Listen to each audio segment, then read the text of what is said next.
السلام علیکم ورحمۃ اللہ وبرکاتہ۔ بسم اللہ الرحمن الرحیم۔ رب اشرح لي صدري ويسر لي امري واحلل عقدة من لساني يفقهوا قولي۔ رب صل وسلم دائما ابدا على حبيبك خير الخلق كلهم منزه عن شريك محاسنه فجوهر الحسن فيه غير منحسن۔ يا رب بالمصطفى بلغ مقاصدنا واغفر لنا ما مضى يا واسع الكرم۔ أحمدك الله يا مجيب اللسان، الصلاة والسلام على سيدي أفضل الرسل وعلى آله وأصحابه ذوي الفضائل، أما بعد فأعوذ بالله من الشيطان الرجيم، بسم الله الرحمن الرحيم۔ فإن آمنوا بمثل ما آمنتم به فقد اهتدوا، صدق الله العظيم۔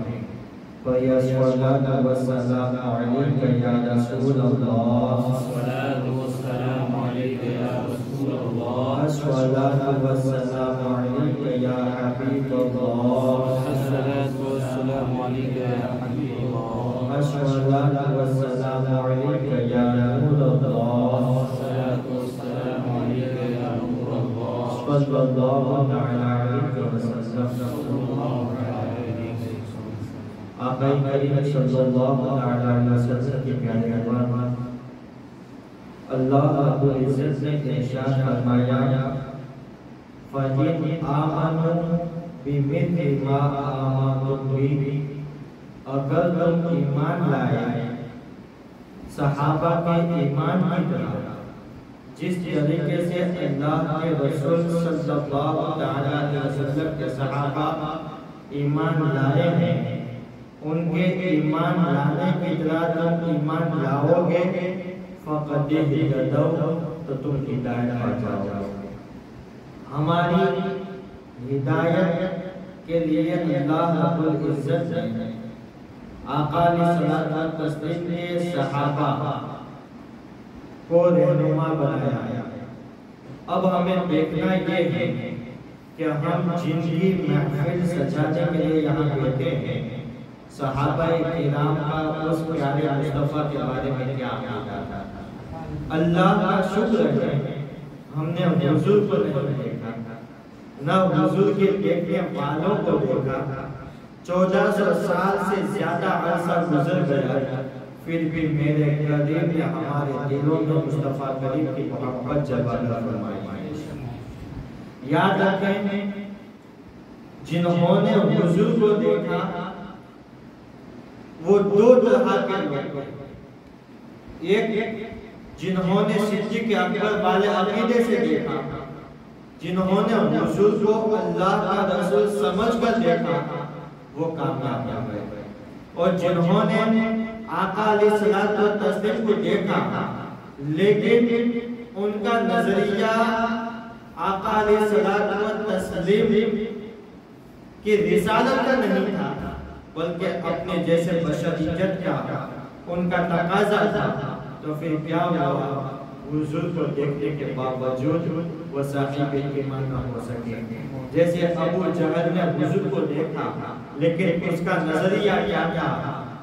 ابو جہل نے حضرت صدیق اکبر سے کہا کہ اے ابو بکر، یتیم ابی طالب یزعم انہ نبی، کہ ابو طالب کا یتیم یہ گمان کرتا ہے کہ وہ نبی ہے۔ تو ابو جہل نے حضور کو ابو طالب کے یتیمی کی اسے حیثیت سے دیکھا، لیکن جب صدیق اکبر نے دیکھا تو شان رسالت کے اعتبار سے دیکھا، جب فاروق اعظم نے دیکھا تو شان رسالت کے اعتبار سے دیکھا، تمام صحابہ نے حضور کو دیکھا تو اس اعتبار سے دیکھا کہ آقا علیہ الصلوۃ والتسلیم جو ہے اللہ کے رسول ہیں، حضور سچے ہیں۔ جب اس اعتبار سے دیکھا تو اللہ رب العزت نے انہیں کامیابی عطا فرمائی۔ اور یاد رکھیں، حضور کے دور میں جو حضور کو دیکھیں لیکن اس کے باوجود ان کا یہ عقیدہ ہو کہ حضور معاذ اللہ ہماری دلال ہے، پھر بھی وہ کامیاب نہ ہو سکے۔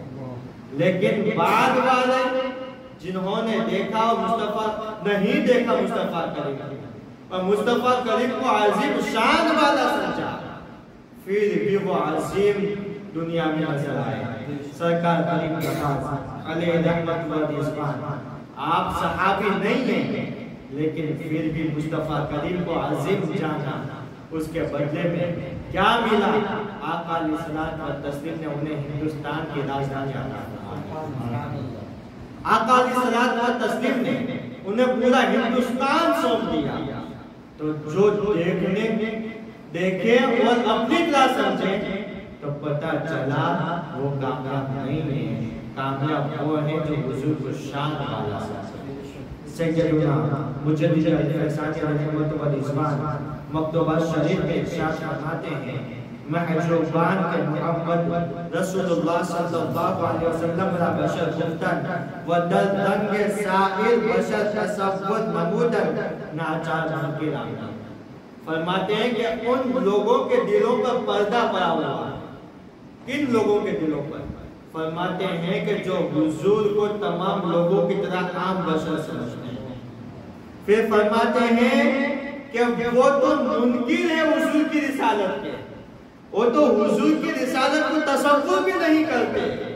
تو سرکار مجدد پاک فرماتے ہیں ایسے لوگوں کے دلوں پر پردہ ہے، انہوں نے حضور کو پہچانا ہی نہیں ہے۔ اور آگے فرماتے ہیں وصاحب دولتا کے اولا علیہ الصلوۃ والتسلیم فی عنوان رسالت و رحمت عالمیہ دانستن و ازائر ناس ممتاز دیدن و دولت ایمان مشرف تشد۔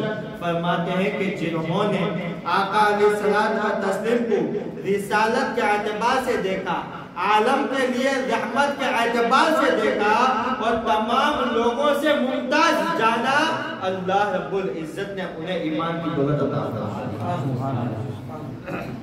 یہ آقا علیہ الصلوۃ والتسلیم کے ایمان کا تصور ہے کہ حضور اللہ رب العزت کی ذات کے بعد کائنات میں سب سے افضل و اعلیٰ، حضور کے برابر کوئی نہیں ہے۔ ہاں حضور بشر ہے، اس کا انکار نہیں ہے، لیکن حضور کی بشریت ہماری بشریت کی طرح نہیں ہے۔ ہماری بشریت کی طرح حضور کی قطعی بشریت نہیں ہے، بلکہ حضور کی بشریت نوری بشریت ہے۔ قد جاءکم من اللہ نور، اللہ رب العزت نے یہاں پر جس نور کا ذکر فرمایا، مفسرین فرماتے ہیں کہ وہ حضور کی ذات ہے، کہ اللہ رب العزت نے تمہیں نور عطا فرمایا، وہ نور مصطفیٰ کریم کی ذات ہے۔ تو حضور بشر ہیں لیکن نوری بشر ہیں۔ اب ہمیں دیکھنا یہ ہے، پتہ چلا حضور علیہ الصلوۃ والتسلیم کو جس نے جس اعتبار سے سمجھا، اسی اعتبار سے اسے اللہ رب العزت کی طرف سے انعام ملا۔ جس نے ابو جہل والے تصور سے سمجھا وہ دنیا اور آخرت میں برباد ہوا، اور جس نے سیدنا صدیق اکبر والے تصور سے سمجھا وہ دنیا میں بھی انشاءاللہ کامیاب ہے، آخرت میں بھی انشاءاللہ کامیاب ہے۔ اس لیے آقا علیہ الصلوۃ والتسلیم کے پیار کے بعد ہمیں آقا علیہ الصلوۃ والتسلیم کو کس اعتبار سے سمجھنا ہے، اس کے حوالے سے 3 طریقے میں آپ حضرات کے سامنے بیان کرنے کی کوشش کرتا ہوں حدیث پاک کے حوالے سے۔ سب سے پہلے نمبر پر آقا علیہ الصلوۃ والتسلیم کو ہمیں سمجھنا ہے اس اعتبار سے کہ کبھی بھی آپ کے ذکر میں بخیلی نہ ہونے پائے۔ حضور کا ذکر جب بھی آئے ہمارا دل حضور کے ذکر کو سننے کے لیے بے چین ہونے لگے، کبھی بھی بخیلی نہ آنے پائے کہ معاذ اللہ حضور کے پاس اتنا تھا، اتنا ہی تھا، اتنا ہی تھا، یہ بخیلی ہمارے دل میں نہ آنے پائے۔ یاد رکھیں دینے والا تو میرا رب، جب میرا رب میرے رب نے بے شمار چیزیں عطا فرمائی جس کو ہم شمار نہیں کر سکتے، تو پھر ہم یہ کیوں کہیں کہ مصطفیٰ کریم کے پاس اتنی چیز نہیں ہے۔ تو سب سے پہلے نمبر پر کہ حضور کو جو چیزیں عطا ہوئی اس پر بخیلی والا ذکر ہماری زبان پر نہیں آنا چاہیے. آئیے بخاری شریف کی روایت آپ حضرات کے سامنے پیش کروں. حضرت جابر رضی اللہ تبارک و تعالی عنہ بیان کرتے ہیں عطش الناس یوم الحدیبیہ. حدیبیہ کے وقت لوگ پیاسے ہوئے اور پھر کیا تھا ورسول اللہ صلی اللہ علیہ وسلم بین یدیہ رکوہ اور آقا علیہ الصلوۃ والتسلیم کے سامنے ایک برتن تھا صرف اسی میں پانی موجود تھا. اس کے علاوہ پورے قافلے میں کسی کے پاس پانی نہیں تھا. اس کے بعد کیا ہوا فتوضأ منها حضور نے اس پانی سے وضو فرما لیا. جتنا پانی تھا اسے بھی حضور نے وضو فرما لیا. اب کیا ہے پورے اس میں پانی نہیں ہے, پورے قافلے میں پانی نہیں ہے. اب صحابہ پریشان, صحابہ سمجھتے تھے کہ مشکل کشائی کا جو ذات کام آنے والی ہے وہ مصطفیٰ کریم کی ذات. فوراً ادب کے ساتھ حاضر ہوتے. ثم اقبل الناس نحو فقال رسول اللہ صلی اللہ علیہ وسلم ما لکم. تمام لوگ حضور کے پاس آئے. حضور نے پوچھا کیا بات ہے؟ تو اب قولوا یا رسول اللہ صلی اللہ علیہ وسلم. صحابہ حضرت یا رسول اللہ صلی اللہ علیہ وسلم لیس عندنا ماء, ہمارے پاس پانی نہیں, پانی نہیں. چاہتے تو کنواں تلاش کرتے, چاہتے تو ہر طرف کیا تلاشی میں نکل جاتے کہ کہیں سے پانی مل جائے, لیکن پتا تھا جس ذات کو میرے رب نے ہمارے لیے رسول بنا کر بھیجا, اس ذات میں میرے رب نے یہ طاقت بھی عطا فرمائی کہ اگر چاہے تو ہمارے لیے پانی کا بھی بندوبست فرما دے. اس تصور کے ساتھ تمام صحابہ کرام حضور کے پاس تشریف لے گئے. پھر کیا ہوا فوضع النبی یدہ فی الرکوہ. آقا علیہ الصلوۃ والتسلیم نے اپنی انگلیاں مبارک اس برتن میں ڈالی جس میں پانی موجود.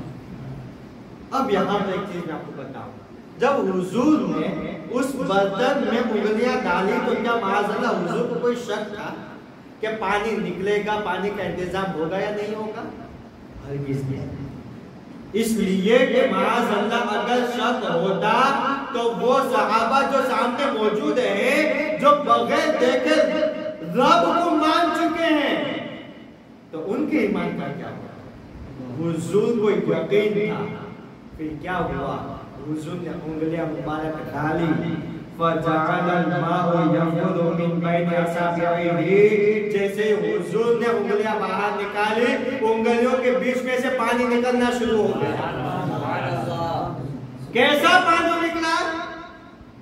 امثال العیون, جیسے پانی کے چشمے ابل کر کے پانی نکلتا ہے, حضور کی انگلیاں مبارک کے بیچ سے ایسے پانی کے چشمے جاری ہو گئے. اب یہاں پہ ایک عقیدے کی بات بتا دوں. اگر ہمارے جسم میں زخم آ جائے, خون نکلے یا پیپ نکلے اور ناپاک, آپ کا وضو چلا جاتا ہے. اور جس جگہ پہ لگ جائے تو اتنا حصہ بھی کیا ہے پاک کرنا پڑتا ہے. اب دیکھیں ہمارے جسم سے بے کر خون ایک قطرہ بھی نکلے, 2 قطرے بھی نکلے, بہ جائے اپنی جگہ سے تو وہ ناپاک. اور آقا علیہ الصلوۃ والتسلیم کے انگلیاں مبارک سے پانی نکل رہا ہے. کسی صحابی نے اعتراض نہیں کیا بلکہ جانتے تھے جیسے میرے سرکار ہے ویسا نہیں کوئی. پتا چلا کہ مصطفیٰ کریم ہماری طرح ہرگز نہیں. کیونکہ ہم وہ ہیں کہ اگر الٹی ہو جائے پھر بھی ہمارا وضو ٹوٹ جائے, وہ ناپاک ہیں. اب مصطفیٰ کریم صلی اللہ علیہ وسلم جب انگلیاں مبارک سے پانی نکل رہا ہے اور صحابہ کیا کہہ رہے ہیں سنیں, فشربنا وتوضأنا. حضرت جابر فرماتے ہیں کہ اس پانی کو ہم نے پیا بھی اور اس سے وضو بھی کیا. پتا چلا کہ وہ پانی پاک تو تھا اور پاک کرنے والا بھی تھا. وضو کیا اس کا مطلب یہ ہے کہ پاک کرنے والا بھی ہے. اور ہمارے جسم سے پانی نکلے اور تو ناپاک ہے، پاک کرنے والے کے تو بہت دور کی بات. اس کے بعد آپ دیکھیں حضرت جابر رضی اللہ تعالیٰ عنہ سے سوال ہوا کہ کم کنتم یوم، یہ جابر اس وقت تم کتنے لوگ ہو؟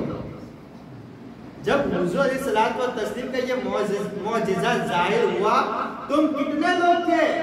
اب یہاں پر حضرت جابر جواب تو دیتے ہیں لیکن سب سے پہلے سائل کی اصلاح کرتے ہیں. فرماتے ہیں کہ سوال یہ نہ کرو کہ ہم کتنے تھے، بلکہ یہ پوچھو کہ حضور کے انگلیاں مبارک سے نکلنے والا پانی کتنے لوگ ہوتے تو کتنے لوگوں کے لیے کافی ہو جاتا. فرماتے ہیں کہ لو کننا مئۃ الف لکفانا، اگر ہم 1,00,000 بھی ہوتے تو ہم سب کے لیے کافی تھا. 1,00,000 بھی ہوتے تو پانی میں کمی نہیں آتی. لیکن سنو اس وقت کننا 15 مئہ، ہم اس وقت صرف 1500 ہوتے. 1500 لوگ. یہاں پر اگر ہمارے گھر دعوت ہو اور 500 یا 1000 لوگوں کی دعوت ہو تو پانی کے انتظام کے لیے ہم ادھر ادھر بھاگتے رہتے ہیں. اور یہاں پر مصطفیٰ کریم کی شان دیتے ہیں میرے رب نے ایک ہی اشارے پر پانی کے ایسے چشمے جاری فرما دیے. 1500 نے پیا بھی، وضو بھی کیا. آگے فرماتے ہمارے جانوروں نے بھی پانی پیا.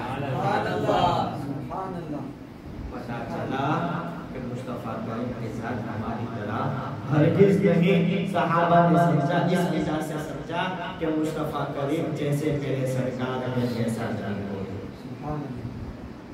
اس کے بعد اس سے پتا چلا کہ حضرت جابر نے کہا کہ حضور علیہ الصلوۃ والتسلیم کے ذکر کے معاملے میں کنجوسی بخیلی نہیں ہونی چاہیے. تم پوچھتے ہو کہ کتنے تھے، اگر میں کم کہوں کہ تمہارا ایمان تذبذب میں نہ پڑ جائے.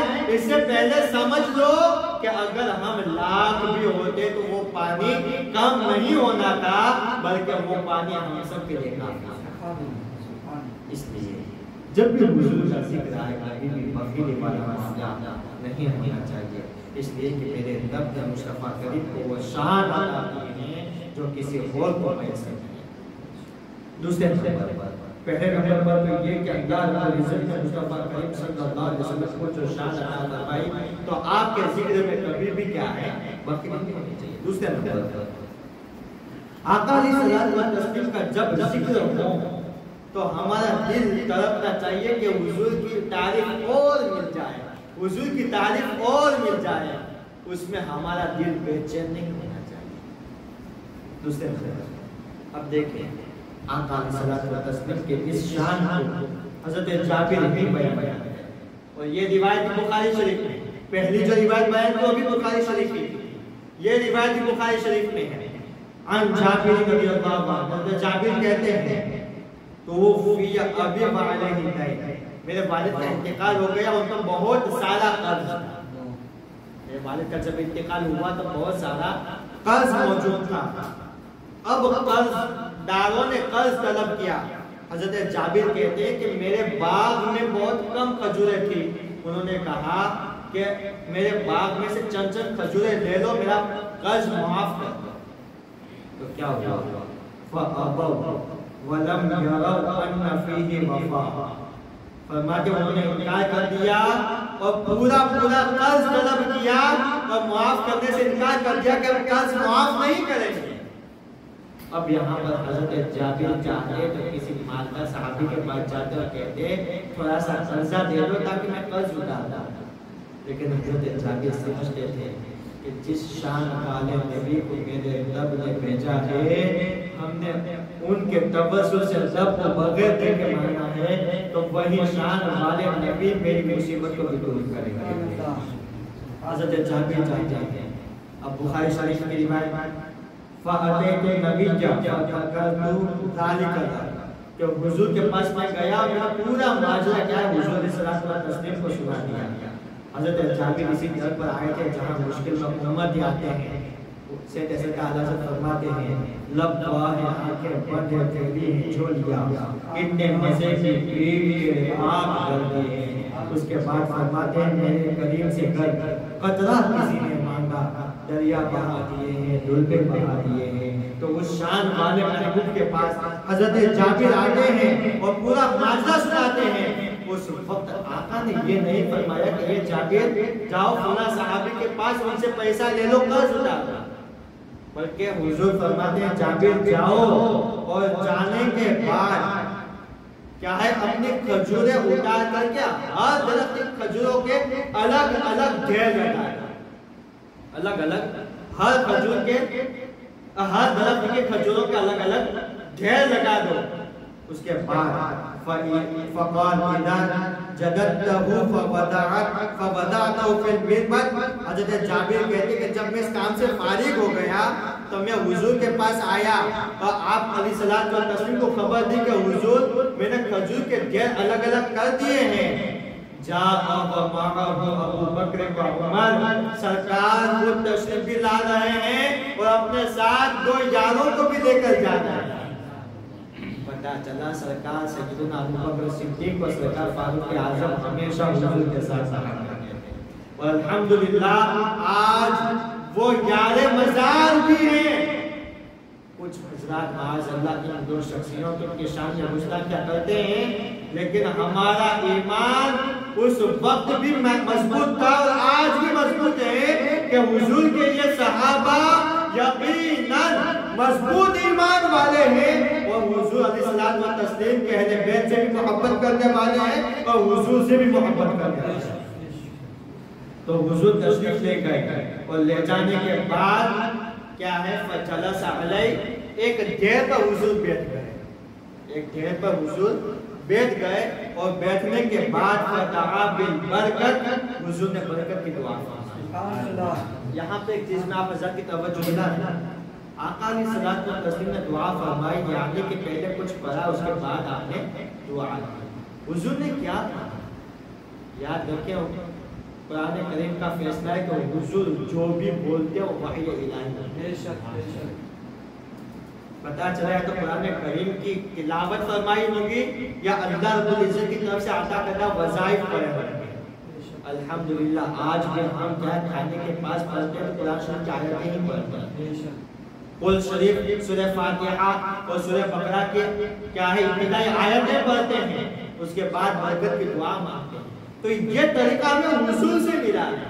حضرت جابر فرماتے ہیں کہ حضور نے برکت کی دعا کی. اس کے بعد کیا ہوا؟ ثم قال ادعوا غلماءك فاوفهم. حضور نے فرمایا کہ جتنے بھی قرض دار ہیں سب کو بلا لو اور سب کا قرضہ ادا کر دو. حضرت جابر کہتے ہیں کہ کھجوریں کتنی تھی کہ اگر سب کو ادا کرتا پھر بھی کیا ہے بہت ہی کم ہوتی کہ میرا قرضہ کم اترتا. لیکن حضور نے برکت کی دعا کرنے کے بعد فرمایا کہ اے جابر جتنے بھی قرض دار ہیں سب کو بلا لو اور سب کا پورا پورا قرض دے دو. حضرت جابر فرماتے ہیں میں نے سب کو بلایا اور بلانے کے بعد فرماتے ہیں فما ترکت احد اللہ علی ابی دین الا قضیتہ. میں نے سب کو بلایا اور سب کو پورا قرضہ ادا کر دیا یہاں تک کہ میرے والد پر کچھ بھی قرض باقی نہ بچا. ان کھجوروں سے جس کے بارے میں حضرت جابر کہتے ہیں کہ پورا قرضہ ادا نہ ہوتا لیکن میرے رب نے مصطفیٰ کریم کی زبان اقدس سے نکلی ہوئی دعا میں ایسی برکت رکھی ہے کہ مصطفیٰ کریم نے دعا کی اور تمام کا قرضہ ادا ہو گیا. پھر حضرت جابر کو دیکھے تقریباً وہ کھجور 3500 سیر بنتی ہے اور ایک سیر آدھا کلو، ایک سیر آدھا کلو کا ہوتا ہے. تو حضرت جابر کہتے ہیں کہ تمام کا قرضہ اتارنے کے بعد میں نے دیکھا تو ان کھجوروں میں سے ایک کھجور بھی کم نہیں ہوئی تھی، ایک کھجور بھی کم نہیں ہوئی تھی. سب کو دے دیا پھر بھی ایک کھجور بھی کم نہیں ہوئی. حضرت جابر کہتے ہیں میں بھاگتا ہوا حضور کے پاس آیا. مغرب کا وقت تھا. جب مغرب کا وقت تھا فذکرت ذلک اللہ، میں نے مصطفیٰ کریم کے بارگاہ میں یہ پورا واقعہ سنایا. اب پورا واقعہ جب میں نے سنایا فضحک رسول اللہ صلی اللہ علیہ وسلم، سرکار مسکرا دیے. اب جب سرکار مسکرا دیے حضرت جابر کا دل بھی چمکنے لگا. اور جب مصطفیٰ کریم کی مسکراہٹ پر کسی کا دل چمکنے لگتا ہے تو عاشق کہتا ہے چمک تجھ سے باتیں سب پانے والے، میرا دل بھی چمکا دے چمکانے والے. تو سرکار نے پھر کیا فرمایا، جاؤ جاؤ میرے ابو بکر و عمر کو اس بات کی خبر دے. اب دیکھیں، اب جو اصل چیز آنی ہے، اصل چیز جب آنی ہے وہ دیکھیں. تو پہلے تو یہ کبھی بات مکمل نہیں ہوئی. پہلے یہ تصور سن لیں کہ حضور مسکرائے اور اس کے بعد فرمایا اشہد انی رسول اللہ صلی اللہ علیہ وسلم. پہلے حضور نے اس بات کی گواہی دے دی کہ میں ہی اللہ کا رسول ہوں. اس کے بعد فرمایا جاؤ جاؤ میرے ابو بکر و عمر کو بھی بتا دو. حضرت ابو بکر و عمر کے پاس آتے ہیں اور آنے کے بعد اس بات کی خبر دیتے ہیں. اب سنیں حضرت ابو بکر و عمر نے کیا جواب دیا. فرماتے لقد علمنا اذ صنع رسول اللہ صلی اللہ علیہ وسلم ما صنع ان سيكون. حضرت ابو بکر و عمر کہتے ہیں تو ہمیں پہلے ہی سے پتا تھا. جب حضور نے برکت کی دعا کی اسی وقت سے پتا تھا کہ ایک بھی کھجور کم نہیں ہوتی ہے. سبحان اللہ سبحان اللہ. جب یہ عقیدہ تھا صحابہ کا تو ہم غلاموں کو بھی رب نے فرمایا کہ ایمان اسی طرح لانا ہے جیسے صحابہ لائے. بے شک بے شک. تو آقا علیہ الصلوۃ والتسلیم کے پیارے ایمان. تو جب حضرت ابو بکر و عمر نے اس بات کی گواہی دی تو پھر کیا ہوتا ہے حضرت اور کن الفاظ میں جو اس میں لقد علمنا. علمنا کا معنی ہوتا ہے یقین، بغیر شک و شبہ کے. یقین تھا مصطفیٰ کریم صلی اللہ علیہ وسلم کی زبان اقدس سے نکلی ہوئی دعا. تو آقا علیہ الصلوۃ والتسلیم کے پیارے ایمان. یہ دوسری چیز تھی کہ حضور کی محبت کے بارے میں کہ جب بھی حضور کا تذکرہ ہو تو ہمارا دل کیا ہے، بے چین رہنا چاہیے جس طریقے سے صحابہ کا دل بے چین تھا. تیسرے نمبر پر آخری بات کہ آقا علیہ الصلوۃ والتسلیم کا تذکرہ جب ہم کریں اس وقت ہمارے حالت ہماری کیفیت کیا ہونی چاہیے اس کے بارے میں یہ آخری بات سماعت کر لیں کہ آقا علیہ الصلوۃ والتسلیم کو کبھی بھی ہمیں اپنی طرح سمجھ کر کے حضور کی تعریف نہیں کریں. کسی انسان سے تشبیہ دے کر بھی کسی کی تعریف نہیں کریں. معاذ اللہ کچھ لوگوں نے یہاں تک کہہ دیا کہ گاؤں کا جو حاکم ہوتا ہے، گاؤں کا جو چودھری ہوتا ہے اس کی طرح تشبیہ دی تھی. یاد رکھیں مصطفیٰ کریم کی شان حضرت سیدنا صدیق اکبر نہ سمجھ سکے اس شان والے محبوب کو ہم گاؤں کے چودھری سے تشبیہ دیں. اللہ رب العزت ہمارے ایمان کی حفاظت فرمائے. تو کبھی بھی ہمیں مصطفیٰ کریم صلی اللہ علیہ وسلم کو کسی انسان سے تشبیہ دے کر آپ کا ذکر نہیں کرنا. اب دیکھیں اس کے بارے میں یہ تیسری روایت بخاری شریف کی سے میں آپ حضرت کے سامنے بیان کر دوں.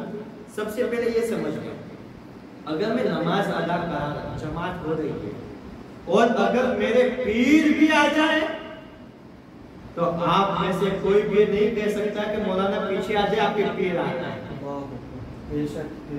آپ کے پیر آ گئے کوئی بھی یہ نہیں کہہ سکتا. جو کہے گا اس کی بھی نماز گئی اور میرے پیچھے آیا تو میری بھی گئی. جب میری گئی تو سب کی گئی. میری گئی تو امام کی نماز گئی تو سب کی گئی. اب دیکھیں مصطفیٰ کریم صلی اللہ علیہ وسلم آقا علیہ الصلوۃ والتسلیم ایک مرتبہ جو ہے بخاری شریف کی روایت ہے کہ قبیلہ عمرو بن عوف کے درمیان صلح کرانے کے لیے آپ گئے. اتنے میں ظہر کا وقت ہو گیا. حضرت بلال نے سیدنا صدیق اکبر سے کہا کہ حضور نہیں ہے آپ ظہر کی امامت کرا دیں. اب جیسے آقا علیہ الصلوۃ والتسلیم ابھی آئے نہیں تھے سیدنا صدیق اکبر اللہ رب العزت کے عشق میں ڈوب کر کے نماز ادا کراتے تھے. یاد رکھیں کہ ان کا جو خشوع و خضوع تھا نا وہ دنیا کے تصور سے بہت ماورا تھا۔ رب کی ذات میں، اللہ رب العزت کے دیدار میں ڈوب جاتے تھے صحابہ، اس طور پر رب کی عبادت کرتے تھے۔ اب یہاں پہ کیا ہوا؟ آقا علیہ الصلوۃ والتسلیم جو ہے پیچھے تشریف لے آئے۔ اب جیسے پیچھے تشریف لائے، صحابہ کرام نے اپنے ہاتھوں پر ہاتھ مارنا شروع کر دیا۔ پھر بھی صدیق اکبر توجہ نہیں دے رہے کیونکہ آپ کی توجہ رب کی عبادت میں ہے، تو صحابہ کرام نے زور زور سے ہاتھ پر ہاتھ مارنا شروع کر دیا۔ اب سیدنا صدیق اکبر نے توجہ دی، اب پتا چلا کہ ہو سکتا ہے میرے آقا آ گئے، اب نماز میں پیچھے آنا شروع ہو گئے۔ اب نماز میں سیدنا صدیق اکبر رضی اللہ تبارک و تعالیٰ پیچھے آ رہے تھے تو اشارہ الیہ یا امرو ان یصلی، حضور نے اشارہ کیا اور کہا کہ تم ہی امامت کراؤ، لیکن صدیق اکبر پھر بھی نہیں مانے اور پیچھے آ کر کھڑے ہو گئے۔ اب یہاں پر ایک چیز اور بھی بتا دوں، حضور آگے بڑھے، جہاں سے نماز باقی تھی وہاں سے نماز پوری، جہاں سے نماز باقی تھی وہاں سے پوری کی۔ اب مجھے ایک سوال کا جواب ہے، جب حضور آئے صحابہ نے ہاتھ پر ہاتھ مارے تو حضور کو کیا تصور کیا تھا؟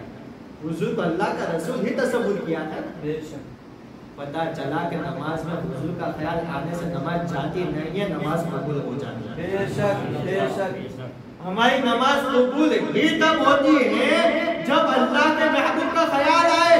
اسی لیے میرے رب نے بھی التحیات میں حضور پر سلام بھی رکھا ہے اور اس کے بعد درود شریف بھی رکھا ہے کہ جب بھی نماز پڑھو تو میرے محبوب کو بھی یاد کر دیا۔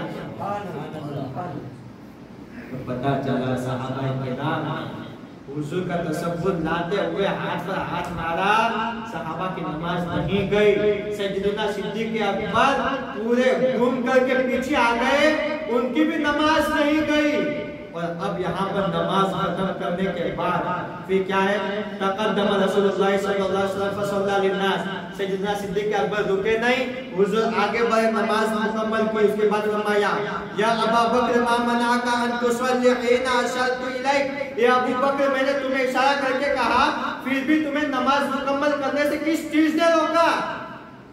کس چیز نے روکا؟ حضرت ابو بکر صدیق جواب دیتے ہیں کہ ما کان ينبغي لابن ابي قحافه لابن ابي قحافه ان يصلي بين يدي رسول الله صلی اللہ علیہ وسلم، کہ ابن ابی قحافہ کے بیٹے کے لیے چیز کب جائز ہو کہ وہ مصطفیٰ کریم کی امامت کرے۔